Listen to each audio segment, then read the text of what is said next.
નમસ્કાર દોસ્તો, ફરી આપનું એક વખત સ્વાગત છે અંબાજી ઝોન યુટ્યુબ ચેનલ ઉપર. આજે આપણે સાથે એક હજી વોર્ડ મેમ્બર યુવા જે ગામને બદલવા માંગે છે, એક જુનૂન સાથે એમને પોતાની ઉમેદવારી નોંધાવી છે વોર્ડ નંબર 9ની અંદર. એ એજ્યુકેટેડ છે, એમને BA, BBA, MBA પ્લસ અત્યારે LLBની તૈયારી ચાલુ છે અને LLB કરી રહ્યા છે. અને એમનો જે ફ્યુચર વિઝન છે કે એમના વોર્ડને એક આધુનિક વોર્ડ બનાવવું, તો એવા શ્રી મનીષાબેન તરાલની સાથે આપણે વાતચીત કરીશું. આ પોલિટિક્સમાં આવવાનું એમનું મેઇન કારણ શું છે, એમના શું સપનાઓ છે આને લઈને, એ બધા વિશે ડિસ્કશન કરીશું. તો આજે અમારી સાથે સ્ટુડિયોમાં અવેલેબલ છે મનીષાબેન તરાલ. સ્વાગત છે આપનું મનીષાબેન. નમસ્કાર. મનીષાબેન, સૌથી પહેલાં આપણે જાણવા ઈચ્છે છે, અમારી ઓડિયન્સ બી જાણવા ઈચ્છે છે અને ગામને બી જાણવું છે કે તમારી સામે ઘણા બધા ફિલ્ડ હતી, પણ શા માટે તમે રાજનીતિ સિલેક્ટ કરી છે અને આ ફોર્મ ભરવા પાછળનું તમારું મેઇન ઉદ્દેશ્ય શું છે? મારો ઉદ્દેશ એ છે કે અત્યાર સુધીમાં જે બી કાર્ય છે, અત્યાર સુધી બધી ગ્રાન્ટો આવતી હતી, બધા જ કાર્ય થતા હતા, પણ હાલ સુધી જે એરિયા છે એ એરિયાના અંદર મેં ફરીને વિઝિટ કરીને જોયું છે. અત્યાર સુધી એમના રોડ પણ એવા જ છે, એમને પાણીની મુસીબતો છે, તો આટલા બધા મેમ્બરો આવ્યા છતાં એમના કામ કેમ નથી થયા? પબ્લિકનો એક કહેવાનો મતલબ છે કે અમે આટલા માણસોને લાયા છીએ, અમે એમને સપોર્ટ કર્યો છે, પણ છતાંય અમારા કામ કેમ નથી થઈ રહ્યા? ત્યાં સ્ટ્રીટ લાઇટની પ્રોબ્લેમ છે, રસ્તાની પ્રોબ્લેમ છે, ગટર વ્યવસ્થા નથી, પાણીની પ્રોબ્લેમ છે. ત્યાં પાણી બી આવે છે તો કઈ રીતે આવે છે? રાત્રે 3 વાગે પાણી આવે છે, કઈ ટાઈમ વગરનું ત્યાં પાણી આવે છે.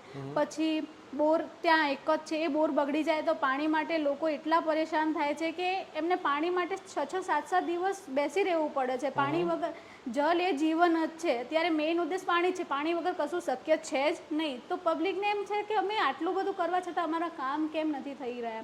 આટલા લોકો હમણાં 8 વર્ષ થયા, 8 વર્ષથી કોઈ બી પંચાયતના અંદર ચૂંટણી થઈ નથી. એના પછી બી અત્યારે પંચાયતી રાજના અંદર અત્યારે વહીવટદાર શાસન ચાલે છે, છતાંય આ લોકોના કામ કેમ નથી થઈ રહ્યા? પબ્લિકનું એક જ કહેવું છે. તમારો કોઈ અંગત અનુભવ ખરી ગ્રામ પંચાયત સાથે જે તમને મોટિવેટ કર્યું હોય આ પગલું લેવા માટે? હા, મારો એક અંગત અનુભવ છે, એ થોડા ટાઈમ પહેલાંનો છે, જેના માટે મારે કચેરીઓના ખૂબ જ ધક્કા ખાવા પડ્યા હતા.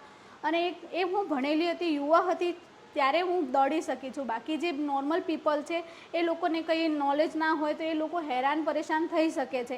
એ લોકોની જુસ્સો વધારવા માટે, એમનો હિંમત વધારવા માટે અને એ લોકોના કામ સરળ બને એના માટે મેં ઉમેદવારી નોંધાવી છે કે એમના કામ સરળ રીતે થઈ શકે. એમને કંઈ ખબર હશે તો એ આગળ વધી શકશે, એમને નોલેજ જ નહીં હોય તો એ લોકો આગળ કઈ રીતે વધી શકશે? બરોબર. એટલે તમે એમ કહેવા માંગો છો કે બોડીની અંદર ઘણી બધી સમસ્યાઓ છે, એનો સમસ્યાનો ઉકેલ ઇઝીલી થઈ શકે છે, પણ કઈ બી કારણસર વસ્તુ થઈ નથી રહી. અને તમે પોતાની જાતને એક સક્ષમ માનો છો કે બધી વસ્તુ હું સોલ્વ કરી શકું છું અને લોકોની ભલાઈ માટે, લોકોની ઉન્નતિ માટે તમે આ પોતાના વોર્ડ નંબર 9ની અંદર તમારું ફોર્મ તમે ઉમેદવાર તરીકે નોંધાવ્યું છે. બહુ સરસ.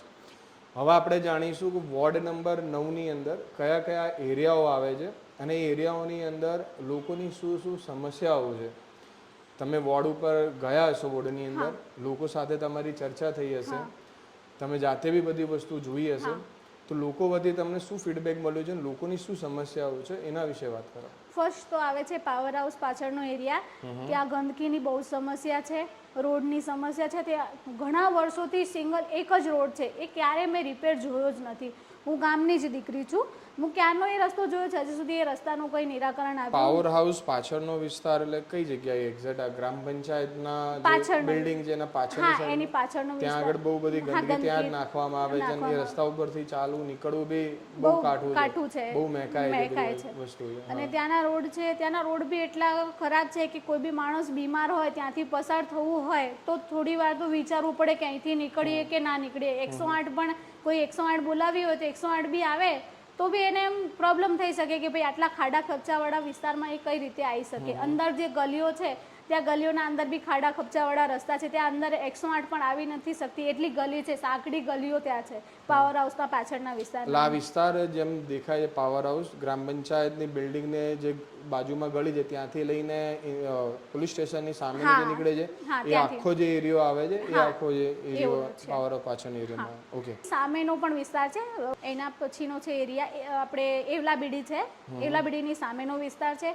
ત્યાં એ લોકોને પાણી પૂરતું મળે છે, ગટરની વ્યવસ્થા છે. પણ ત્યાં એક વસ્તુની ખામી છે, ત્યાંના લોકોમાં એજ્યુકેશનની કમી છે. એજ્યુકેશન નથી, એમને સરકારી યોજનાઓના લાભ નથી મળી રહ્યા. એ સરકારી યોજનાના લાભ માટે વંચિત છે, તો એમને સરકારી યોજનાઓના લાભ અપાવવા એના માટે ત્યાંનો એક એરિયા છે. પછી એની ક્રિષ્ના પેલેસ છે એની પાછળનો વિસ્તાર, ત્યાં બધી એમને સુવિધાઓ મળી રહી છે. ત્યાં રસ્તો બી પાકો છે અને ત્યાં પાણીની બી વ્યવસ્થા એમને મળી રહે છે. પછી જે વિસ્તાર આવે છે ઇન્દિરા કોલોની, મસ્ટ છે ઇન્દિરા કોલોની. ઇન્દિરા કોલોનીના અંદર ના તો સ્ટ્રીટ લાઇટ છે, સ્ટ્રીટ લાઇટ ખરાબ થાય છે તો રિપેરિંગ થતાં 15 દિવસો લાગી જાય છે. પબ્લિક એમ કહે છે કે આટલો બધો ટાઈમ કેવી રીતે? ત્યાંનો એરિયા એવો છે કે થોડું આગળ જઈએ તો આમ ડર જેવું લાગે. સ્ટ્રીટ લાઇટ વગર લેડીઝ બી એકલી રાત્રે ન નીકળી શકે. તો એ એરિયા માટે લાઇટની વ્યવસ્થા નથી, ત્યાં પાણીની વ્યવસ્થા નથી. પાણી ત્યાં આવે છે રાત્રે 3 વાગે પાણી આવે છે. 3 વાગે પાણી આવે, એ પાણીનો કોઈ મિનિંગ જ નથી. પછી ત્યાં લાસ્ટ જે ઇન્દિરા કોલોનીની એક લાસ્ટ ગળી છે, એ લાસ્ટ ગળીના અંદર આખા અંબાજીનું પાણી ત્યાં એકત્રિત થાય છે. બરોબર, જે ગામની વરસાદનું પાણી છે ત્યાં એકત્રિત થાય છે. ત્યાં ભૂગર્ભ જે છે, ભૂગર્ભની જે ગટર વ્યવસ્થા એ બી નથી. ત્યાં એ કરાવવી બહુ જરૂરી છે. ત્યાંને પાણી જે છે એ બહાર નીકળે, મચ્છર થાય અને એના લીધે રોગચાળો ફેલાય. ત્યાંની પબ્લિક એના લીધે બી બહુ જ હેરાન છે. અને ત્યાં પાણી અઠવાડિયે પાણી આવે છે. પાણી માટે તો પબ્લિક એટલા પરેશાન છે. ત્યાં એક જ બોર છે, બગડી જાય તો એના માટે એ લોકોને બહુ જ હાનાગાની ઝેલવી પડે છે. ઓકે, તમે જેમ વાત કરી પાવર હાઉસના પાછળનો જે વિસ્તાર છે એ વિસ્તારની અંદર રોડની વાત કરી કે રોડ અને ગંદકી બહુ છે, એ તમે સોલ્યુશન ત્યાં કરશો. પછી આપણે એવલાબીડી સામેના વિસ્તારની તમે જે વાત કરી, ત્યાં આગળ લગભગ બેસિક બધી સુવિધાઓ છે ત્યાં. અને બાકી તમે લોકોનું એજ્યુકેશન અને સરકારી યોજનાઓ લોકો સુધી પહોંચે એ પ્રમાણે તમે કાર્ય કરવાના છો. ક્રિષ્ના પેલેસના પાછળના વિસ્તારની અંદર બી ઘણી બેસિક સુવિધાઓ પ્લસ તમે ત્યાં પણ આ બધી વસ્તુ ધ્યાન આપશો. ઇન્દિરા કોલોની અંદર ખાસ કરીને તમે વાત કરી, ત્યાં આગળની સ્થિતિ બહુ ગંભીર છે, દયનીય છે અને ગંભીર બી છે. તેને સતત ધ્યાન દોરવાની જરૂર છે અને ત્યાં આગળ તમે સોલ્વ કરશો. જે પાણીની તમે વાત કરી, જે ગટરનું પાણી ભરાઈ જાય છે, ગામની અંદર જેટલી બી વરસાદ થાય છે, ઢલાન એ બાજુ જ છે ને બધું જ પાણી એ બાજુ થઈને જતું હોય છે. ત્યાં આગળ ઘણો બધો ભરાવો થતો હોય છે. એ બધું આપણે સોલ્યુશન કરીશું. ત્યાં એક બીજો મુદ્દો છે, ઇન્દિરા કોલોની અંદર મોસ્ટલી ત્યાં વિધવા બહેનો છે, એમને કોઈ પણ સહાય મળતી નથી. એ એજેડ વ્યક્તિઓ છે, એ સહાય માટે વંચિત છે. એમને સહાયનું ધ્યાન આપવું કે ભાઈ આ સહાય તમને મળે છે, એના માટે એમને કોઈ કાગળી જે દસ્તાવેજો છે એમનું બી એમને ધ્યાન નથી. એમને બી આપણે એમને સમજાવવું છે કે તમને આ લાભો મળે છે. ઓકે, તો ઇન્દિરા કોલોનીની અંદર 180 બહેનો જે વિધવા છે એમને કોઈ પણ જાતની સરકારી સુવિધાઓ નથી મળી રહી. એમની સાથે તમે મુલાકાત કરી છે? બરોબર, તો એ લોકોને એમનો હક અપાવો, એમને સરકારી યોજનાઓનો લાભ મળે, એ બી એમનો પ્રથમ દાયિત્વ રહેવાનો છે. હવે મનીષાબેન, તમે જે બધી વાતો કરી, તમને જેમ જોવા જઈએ તો ગ્રામ પંચાયતમાં તમે પ્રથમ વખત તમારી ઉમેદવારી નોંધાઈ રહ્યા છો. ગ્રામ પંચાયતની તમારી સામે પક્ષમાં એવું છે ઘણા બધા લોકો જૂના અનુભવી સામે ઊભા છો. પણ આ બધી વસ્તુઓ તમે કહી તો દીધી, પણ અનુભવ વગર તમે આ બધી વસ્તુઓ કરશો કઈ રીતે? તમારા જે ઈરાદાઓ છે, તમે જે ગ્રાઉન્ડ ઉપર ગયા છો, લોકોની તકલીફો તમે વાત કરી છે, જે સમસ્યાઓ વાત કરી કે ભાઈ પાવર હાઉસ પાછળના ઇલાકાની અંદરની વાત થઈ, રોડ બનાવવાની વાત થઈ, ગંદકીનો કાયમી નિકાલ કરવાની વાત થઈ, પછી એવલાબીડીની અંદર વાત થઈ લોકોને યોજનાઓનો લાભ મળે, ક્રિષ્ના પેલેસ પાછળનો જો વિસ્તાર છે ત્યાં બેસિક સુવિધાઓનો અભાવ છે, એ લોકોનો લાભ મળે.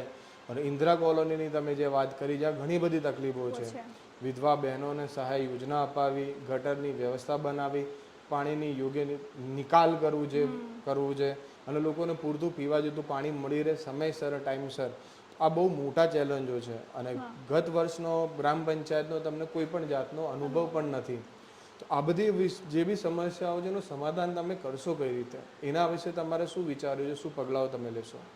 હું એક યુવા છું, એક સક્ષમ યુવા છું અને એજ્યુકેટેડ બી છું.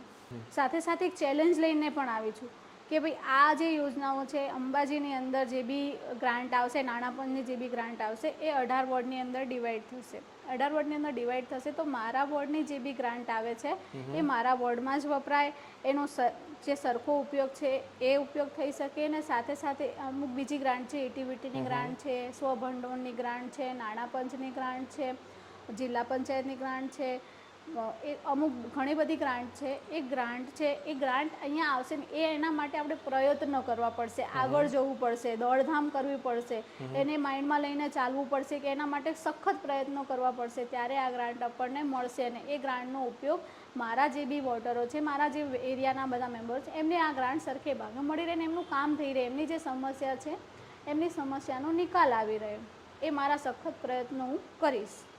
ઓકે, તમે જેમ જણાવ્યું કે ભાઈ અનુભવ ના હોવા છતાં તમને વસ્તુ ખબર છે હા, કે કેટલી ગ્રાન્ટો આવે છે અને ક્યાંથી આવે છે અને કઈ રીતે લાવવી. અને નાણાં પંચની તમે જે વાત કરી એ ગ્રાન્ટને તમે તમારા એરિયાની જે હક મળે છે તમારા એરિયાના લોકોને તમને અપાવશો.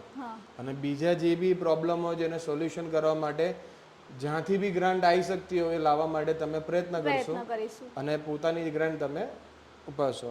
તમે જેમ વાત કરી ઇન્દિરા કોલોનીની વાત કરી, યેવલાબીડી સામેના વિસ્તારની વાત કરી અને બીજા તમારા જે એરિયાની અંદર એટલે બધા ઘણા બધા ગરીબો પરિવાર રહેતા હોય છે, ઘણી બધી સરકારી યોજનાઓ આવે છે અને લોકોને મળવા પાત્ર હોય છે.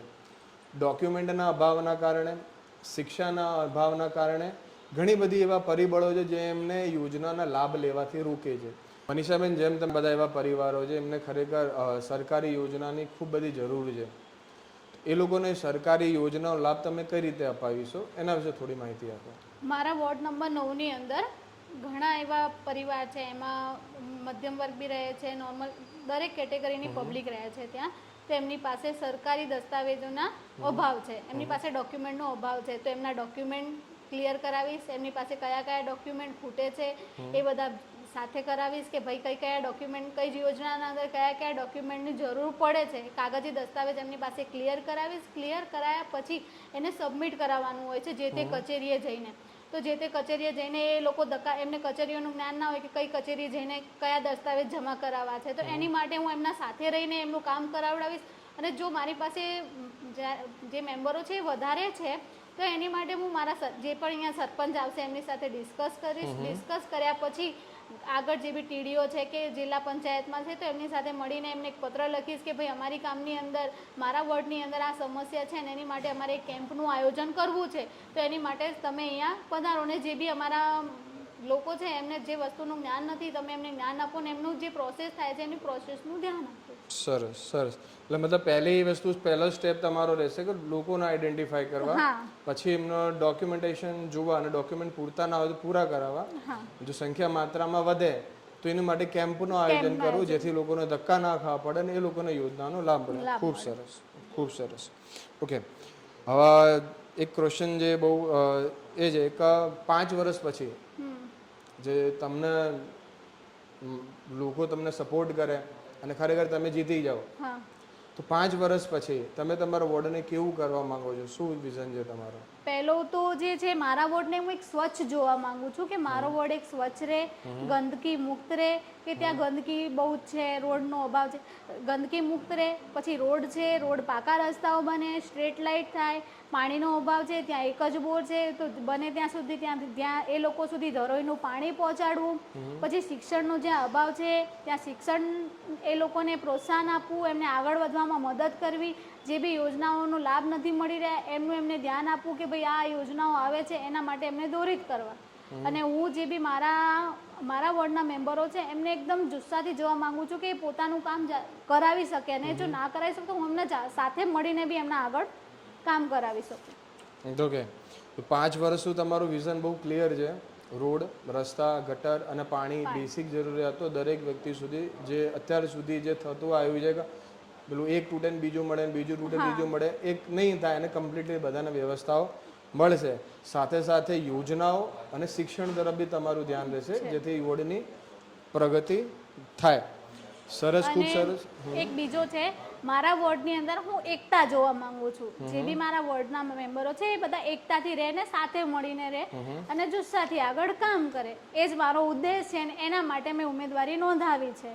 અને હું જ આ ગામની દીકરી છું, આ ગામની દીકરી છું ને કંઈક નવું જોવા માંગુ છું, પરિવર્તન લાવવા માંગુ છું, યુવા છું તો કંઈક કરવા માટે આવી છું ને કરીને બતાવીશ, એટલે હું મારી ખાતરી આપું છું.